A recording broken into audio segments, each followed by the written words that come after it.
Hey guys, and welcome back to another video. And this is, I think, the collab that all of you have been waiting for, especially the Chelsea fans. I had been waiting for a long, long time because today with us we have Mr. Yunus. And to begin with, I want to tell every one of you that one of my inspirations when I was starting out with YouTube was Mr. Yunus. I used to see a lot of his videos, and from him, I learned how to choreograph content, how to speak about things, how to review matches, preview games. And if you look at my content, you will find many uncanny similarities. So here we are today discussing Chelsea. And Yunus, thank you so much for taking out the time. And it's an honor and absolute pleasure to have you on today. Thank you so much, man. Hey, no problem, man. Thank you for having me on. Yeah, it's the first time on here, so hello to everybody. Mhm. And honestly, yeah, no, those words we spoke about this Mhm. off air, but Mhm. it's a great feeling when you hear and when you see that sort of thing. When when you inspire others, and then they go on and do what you do, but they succeed in it, and they don't just do it lightly. And you're an example of that. So honestly, I say well done to you for what you've done with your channel, and for everyone that's watching you almost religiously, which is clear because I can see them. So I'm glad that had an effect on you, man. And yeah, onwards and upwards for your growth as well as mine. We're in this together now. So yeah, man. Thanks for Yeah, having me again. definitely.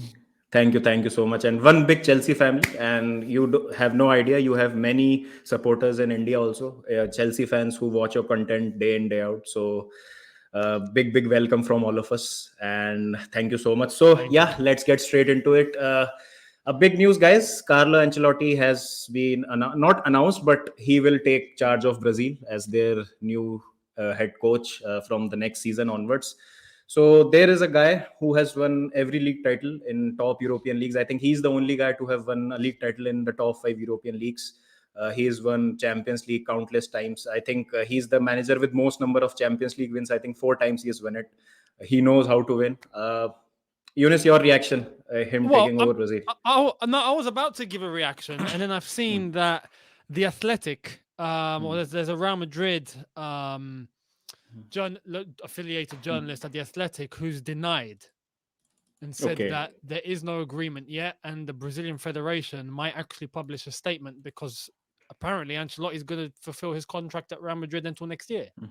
So there was really, really strong news. I saw it blowing up. Mm. Like you told me about it. I said, Mm. what? So I went and checked and I could see everyone, yeah, Ancelotti to Brazil, Ancelotti to Brazil. And now there's a couple of people saying, no, not yet. It's not done.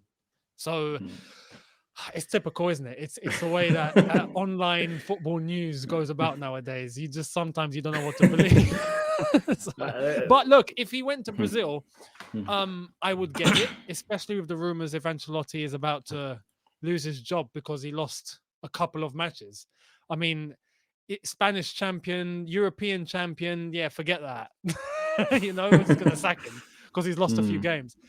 If it was gonna head in that direction, then I think taking Brazil for him at his age and where he is in his career after everything he's done, it's probably time to probably look at a national team. So Brazil under Ancelotti would be dangerous, dangerous. Ye- Yes, I also think so because what I think is this Brazil team needs a manager which has that winning mentality, who knows how to win stuff. And Carlo Ancelotti is the Don, Don Carlo, as he's called, because he has won everything.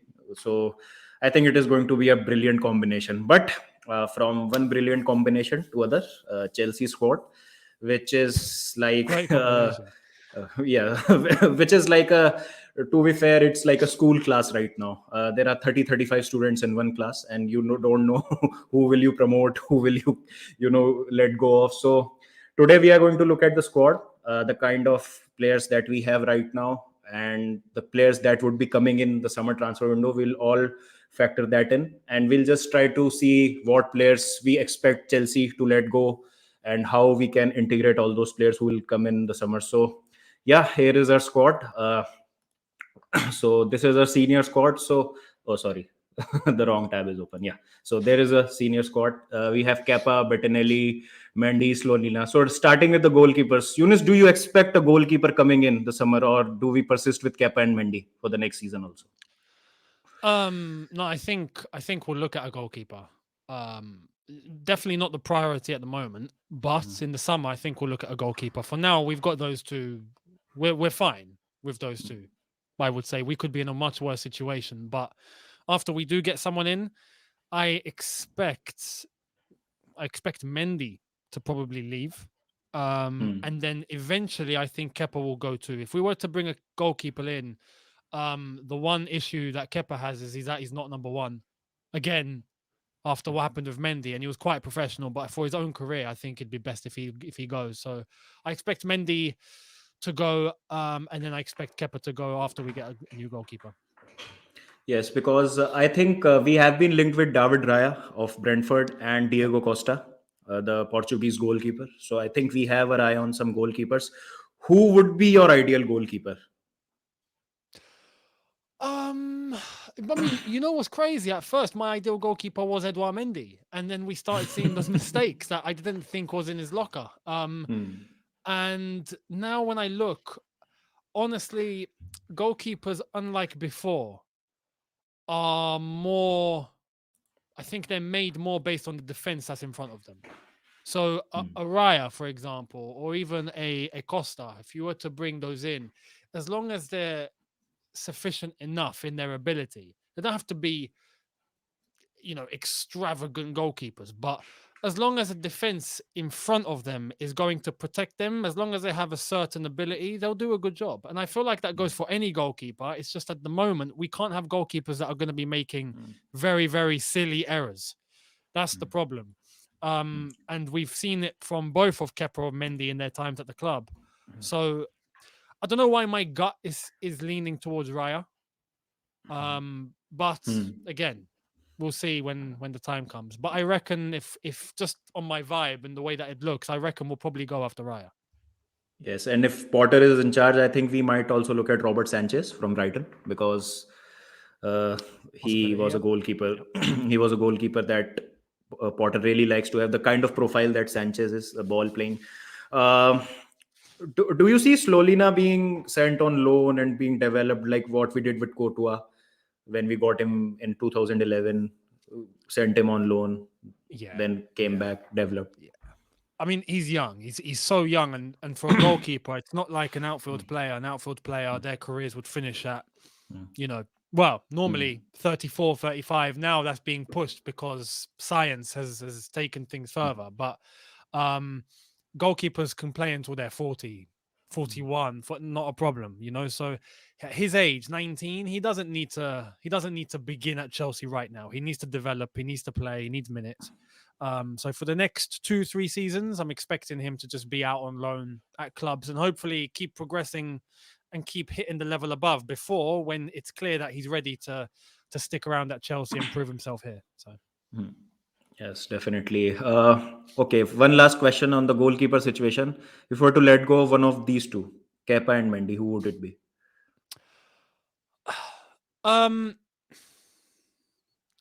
It's bizarre. You know what? Normally, I would probably say let go of Kepa first.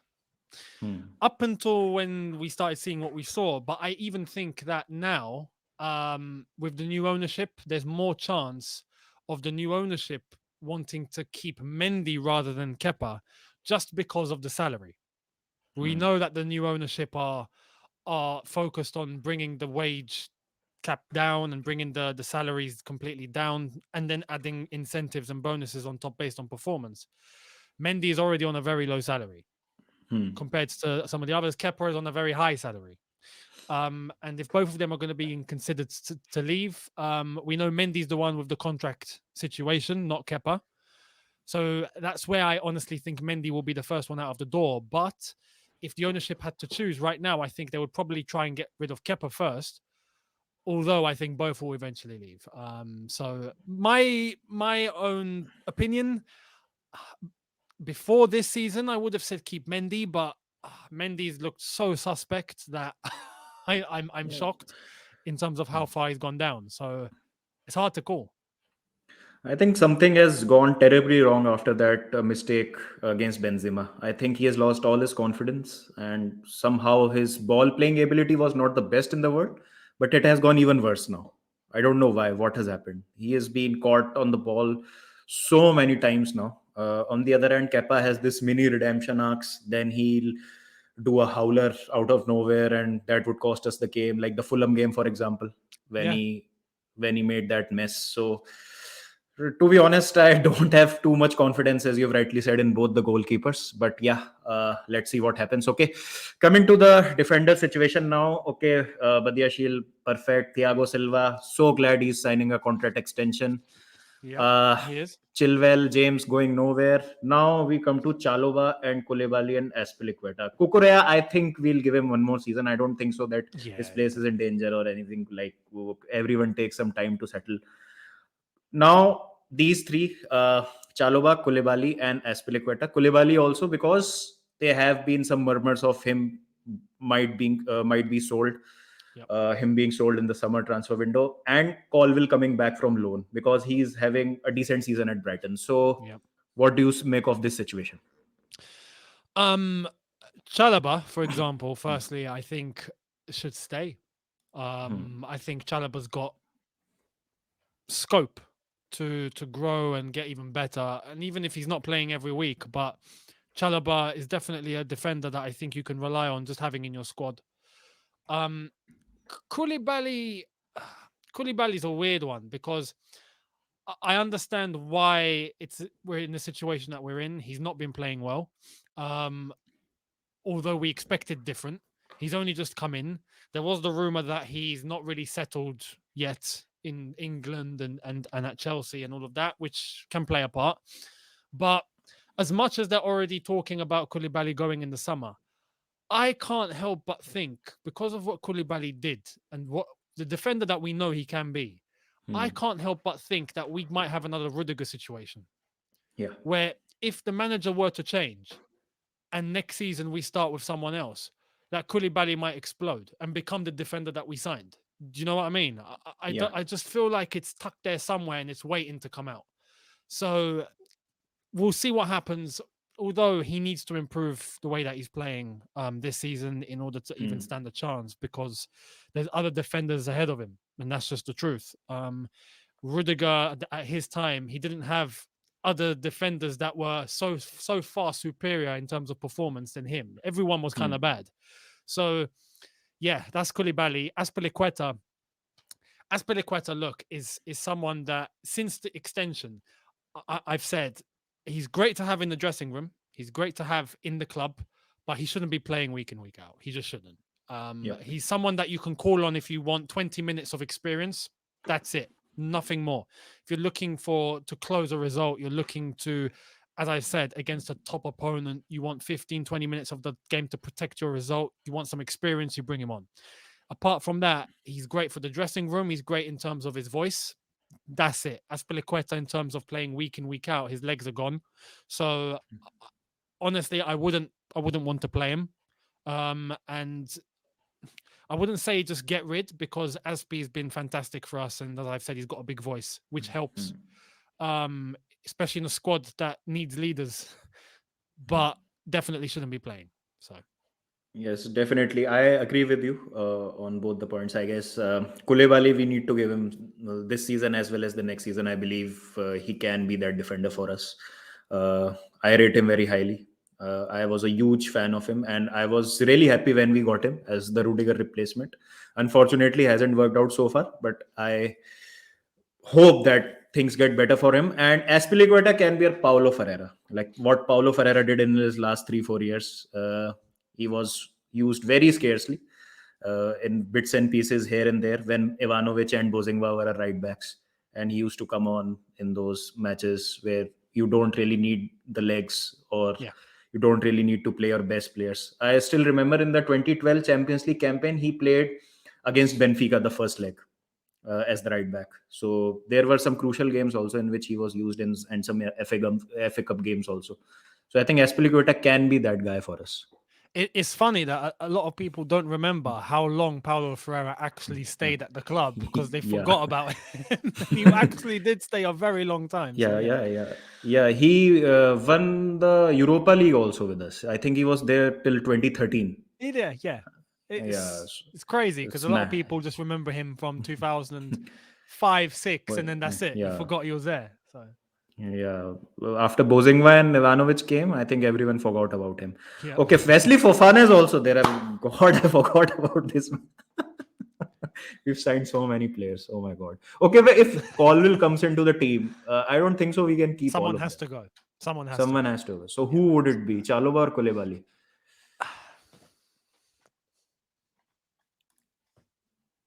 Man. It would probably be Koulibaly. I'm speaking realistically. Personally, as I've said, if Potter were to stay, then I think Hmm. Koulibaly's best going.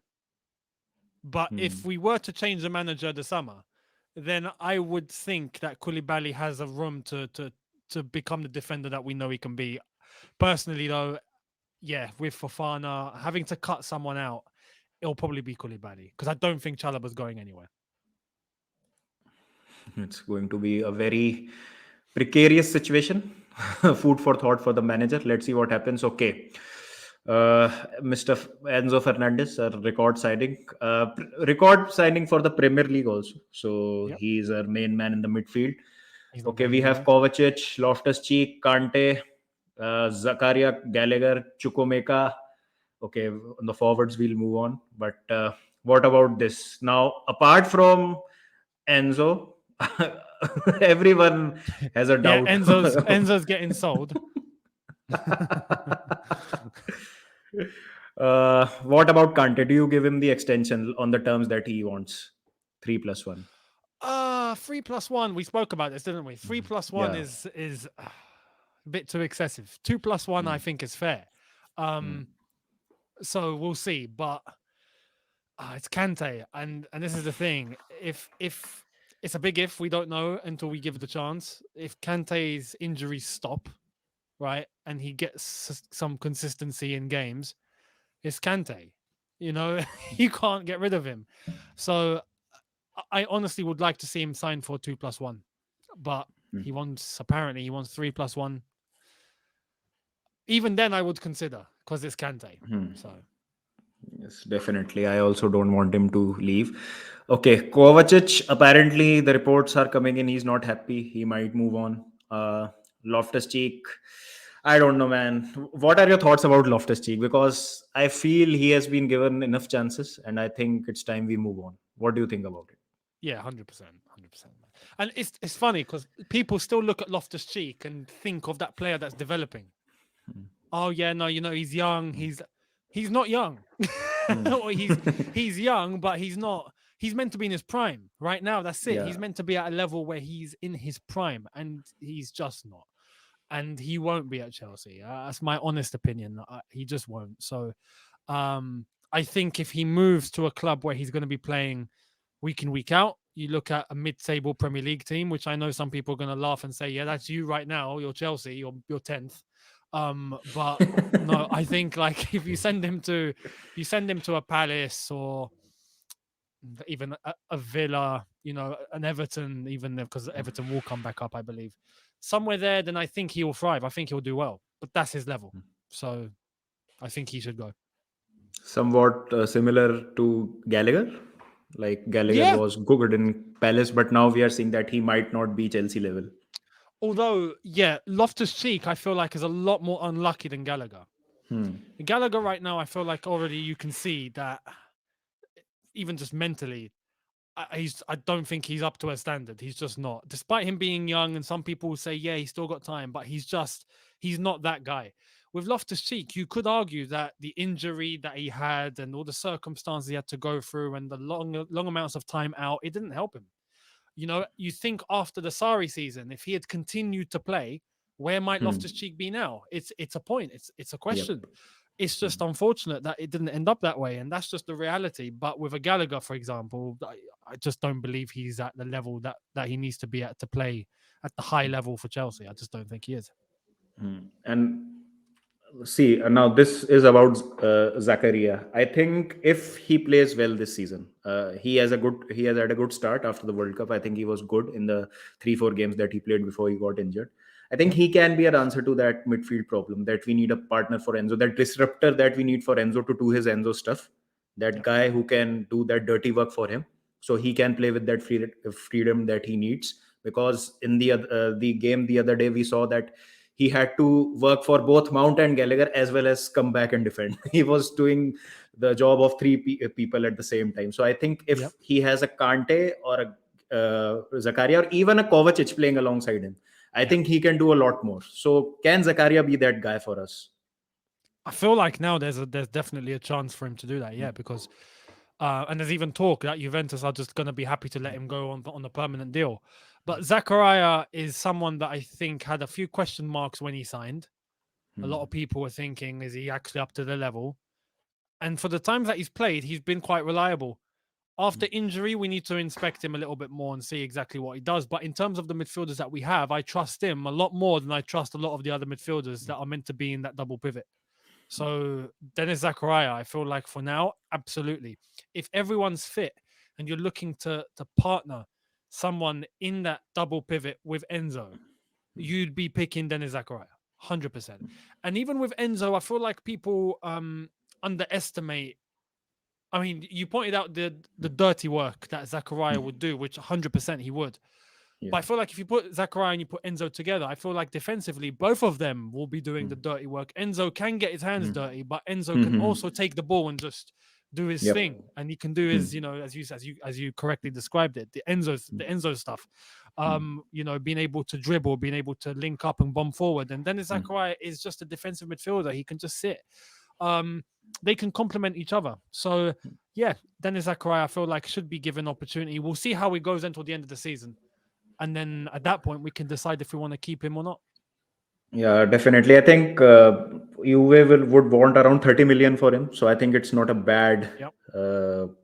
pick if we have Zakaria for 30 million. And the other day I was reading that we made a promise to Edson Alvarez from Ajax that we would come back for him in January. Oh no, did we? Oh yeah, January we did. Yeah. I remember. Yep. So That didn't happen. that is another issue that we might have to deal with in the summer transfer window. But I don't see that transfer happening if Zakaria plays well, and if Kovacic or Kante, one of them stays. I think we'd be sorted in the midfield department. But okay, one last question regarding midfield, Yunus. If everyone is fit, considering Kante is fit, Kovacic is fit, everyone is available, Zakaria, everyone included. What's your best midfield three? Who are the two midfielders alongside Enzo?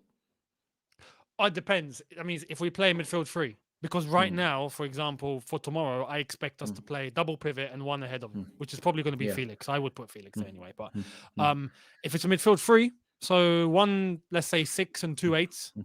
Yep. Then I would go Enzo. I mean, well, even right now, you'd go Enzo, Kante, and probably as an 8, you play Kovacic. If we go over double pivot, you can change that and you can go Enzo, Zakaria, or you can go Enzo, Kante, or you can go Enzo, Kovacic, and then have whoever in front. If that's going to be, again, it could be Felix, it could be Kovacic, Mount. it could be, some would say Mount, some would say Gallagher, some Chukwuemeka, who can play in that position. It's a lot of combinations, a lot of possibilities. See, that's my problem. That's my issue with this squad, because we have so less time to figure out our best combination, and the time is running out. The season might as well be over before we figure out who the best 3 or 2, whatever we are trying to play. Are we good with 3 at the back? Are we good with 4 at the back? So let's see what happens. But this is a problem for Potter or whoever the manager will be to solve. There's also just to add, because a lot of people expect Enzo to just sit in that number 6 role. He can play as an 8 as well. He can play just ahead of a defensive midfielder. So you could argue we have Dennis Zakaria, and then we have Enzo with another 8, and we'd pick one of these names that you can see on the screen, and there'll be the other 8. So yeah, there's many ways. There's many ways with these amount of players. And we have so many players that we haven't gotten to Chukwuemeka. Well, exactly. This is the thing, because even as an 8, even in the double pivot, I can trust Chukwuemeka for what he showed so far. He's been great. I've loved seeing him play. So yeah, it's definitely a problem that needs to be sorted. Unreal, bro. Okay, so now coming to the last part, and which is the most messiest part right now of our squad, which is the attack. Because we have, I think, 20,000 wingers, but no proper striker right now. And to put into context, these guys, some of them will leave, obviously. We will talk about those guys also. But Yep. Lukaku comes back, Hudson Odoi comes back, and Nkunku will be a Chelsea player come summer. So you add those three players here. Bloody hell. And now and in defense you'll have Malo Gusto also. We forgot about him. So but yeah, Yeah. that's a welcome addition. But now coming to our attack, what I feel personally, Aubameyang is gone. Well, he's already Uh, gone. he's already gone, so He's no gone. He's point in going this. to LA. So it's Yeah, done. Yeah. no point in discussing about him. No. Pulisic, I personally feel it's time to move on. Yep. We should sell him. Ziyech is gone. Yep. He had his one foot in Paris, but somehow that did not go through. And Havertz, for me, now I've run out of patience with him. You done? So I'm done. I'm done with Havertz. I'm Okay. done with Havertz. I can categorically say this. It's 3 seasons, man. Come on, 3 seasons is enough time. It's crazy how it works, isn't it? It's Hmm. no one expected this. People, and to be honest, I was guilty See, of this at one time too. See, Eunice, Yeah. one point I want to make. See, you can see everyone: a striker, winger, forward, winger, striker, attacking midfielder slash forward. So that's my issue. We still don't know what's his position is. What's his main? Does he play well Oh behind my the striker? god. Does he play well as a solo striker? Does he play well on the wings as a 8, as a 10? What is Kai Havertz's best position, Eunice, according to On the bench you? at the moment, that's the truth. But right now, say for example, for tomorrow's game at West Ham, Mm. he's going to play Yeah. because there's no one else that we can put up front. Some would say play for Fana. And to be honest, Mm. I wouldn't have a problem with that, but that's Mm. just not going to be realistic. Mm. But going forward, and you're right, and especially if we get Nkunku, say we kept Felix, then we discussed this on All You Can Eat Chelsea, innit? Mm. I mean, at that point, how many players do we have, not just as wingers, but how many players do we have that are meant to play behind the striker while there's no striker? It's just Mm. it's bonkers. So Kai Havertz, and this is the point I was going to make, it's crazy how football and life works sometimes, because I was guilty of this too. When he signed, all of us were saying, yep, generational, future Ballon Mm. d'Or winner. And then he scored the Champions League final goal, and we were like, oh my God, that's it. Kai Club Havertz, World Cup he's going to turn final. into a club legend. Mm. Yeah, he's going to, he's going to stay here until he retires. He's going to be the best player in the world. And look what's happened. Look what's happened. This is just proof that sometimes players that look good when they're young, it's depending on their own individual ability, and that's something that comes with time. Sometimes they hit a ceiling. When they hit a ceiling, that's it. They've hit the ceiling. There's no going further. That's it. That's their level. And that's not his fault or any fault of their own. That's just the way it is. And that is just how it is. Maybe he goes to another club and he fits better. Maybe he doesn't fit better. Maybe he plays even worse. You never know. But at Chelsea right now with this team, it's not working. It's not working. So, yeah, I think he would probably have to go as well. If we get Nkunku, if we keep Felix, it's the end for Havertz. Okay, I'm pretty sure we'll find some solution for Lukaku's situation because we aren't in any kind of debt, so we can afford to terminate his contract. We can, afford to take that loss right now. And Well, we would have to. It's funny because when you terminate a contract, it's not just easy as just terminate the contract. Because if you do that, then say for example, Lukaku could take the club to court if he wanted to and say I've been dismissed unfairly. It could be unfair dismissal, and that is a point that he could actually end up winning. But Chelsea would probably try and sell him for a very low fee and just be like, look, we're gonna have to take a loss as a club, not the new owners, but as a club, we have to take a loss, and we move him on, and that's it. That's probably what will yeah, happen. He'll get sold to someone for a very low fee. yeah, I mean, by if it were with mutual consent, the contract termination, that's what I meant. So Yeah, let's see what it would happens. have to be Lukaku, I mutual. don't. Yeah, Yeah, Lukaku, I don't see fitting in the team. So no. who do you think are definitely gone? Like, uh, Aubameyang is gone, Ziyech Aubameyang's is gone. gone. Yep. Pulisic's gone, I think. Uh, do you pay that around that 80-90 million for Felix if he has another good 6 months is a long, no, not 6 months, only 2-3 months are left in the season, but yeah, if he's had this good run, do you keep him at permanent? I would, yeah. If for the next couple of months, up until the end of the season, if he shows that he's far beyond what we've had, then absolutely pay. Because even then, considering the money that we've already spent for the loan, considering the players that we will sell and the money we'll get from that, it'll just be worth putting in it for Felix and just close the deal and just keep him at the club. So if he does really well, absolutely, I'd be happy for him to stay and for us to pay it. Let's see what happens with Felix. Yeah. Mudryk will stay, Sterling will stay. Broha is an interesting one because he will come back after an ACL injury, and we know it could make or break careers. Often strikers don't recover from that sort of injury, so that would be an interesting case. Yep. Ziyech is gone. Fofana, I think we might loan him. What, in the summer? Yeah. Oh, yeah, possibly. Although it depends, because I know Chelsea are looking to sign a striker in the summer. Like, we are actually going to try and get a striker, which is good to hear. Depending who it's going to be, but I don't see us signing two.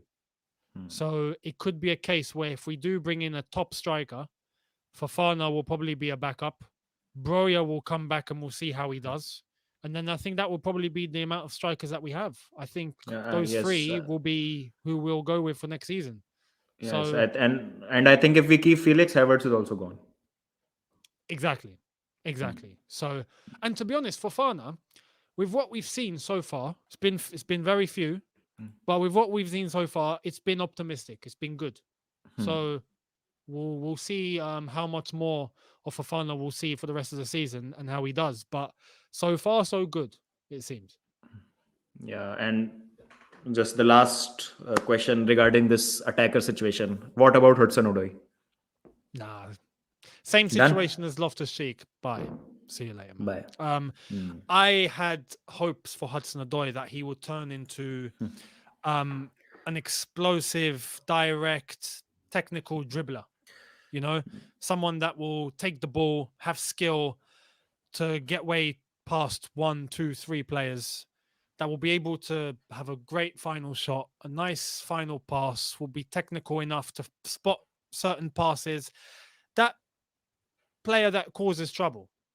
And he's just not been like that. In fact, it's almost like I feel like I've been bluffed, or we've all been bluffed. And that's not an insult to HudsonOdoi. It just feels like he's become a player that when you see his style, you think, oh, yeah, this guy's dangerous. But then when you see him on the ball when he's getting into the final third, he's just running at the opponent, and that's it.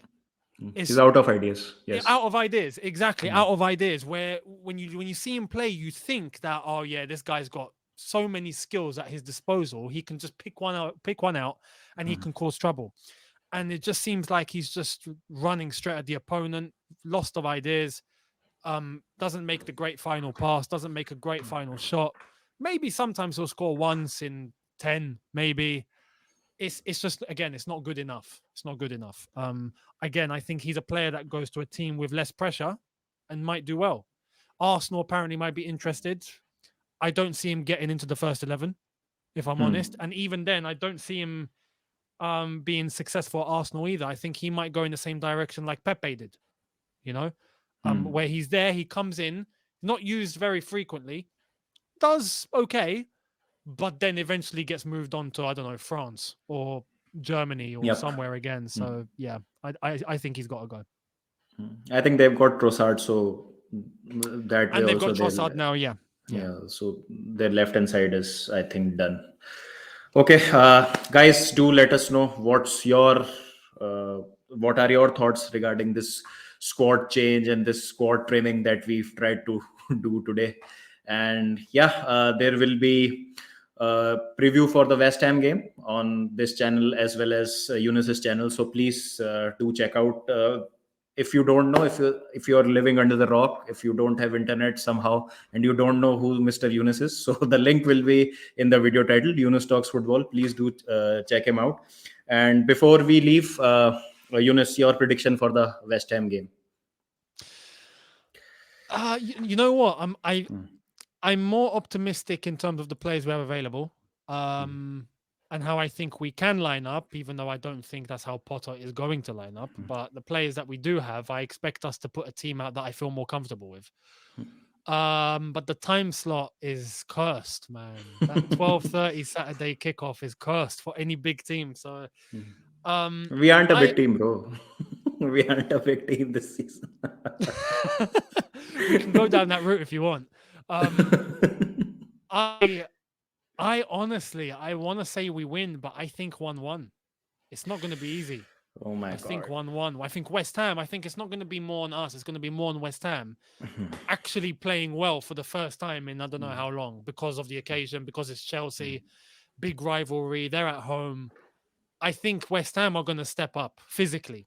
So I'm going 1-1.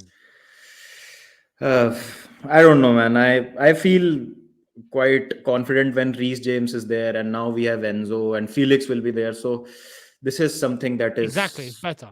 making me very excited for the match. So let's see. I am predicting a 2-1 win for Chelsea. Although we have kept 3 clean sheets, but this time I think we'll concede a goal, but we'll win. Or else we'll have 4 draws in a row, and my channel name will be Draw Baba from Drog Baba. So let's see what Oh my happens. God. Okay. Thank you so much, Eunice, for taking out the time, man. Hey, no problem. Absolute pleasure to have you on, and thank you so much. Appreciate that, man. Thank you for having me again. Thank you, guys. Take care. Bye bye. Peace.